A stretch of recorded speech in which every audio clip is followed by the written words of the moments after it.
Hello, I'm Nicole Hall, and I'm the coordinator of the Academic Center for Entrepreneurship at Bristol Community College.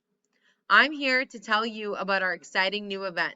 We will be hosting our first annual pitch contest virtually on Zoom on Tuesday, October 5th at 7 p.m. This event will be exclusive to Bristol students and alumni only. This is a great opportunity for entrepreneurs to pitch their business idea and network. The top finalists will be reviewing and pitching their business idea to the board of ACE.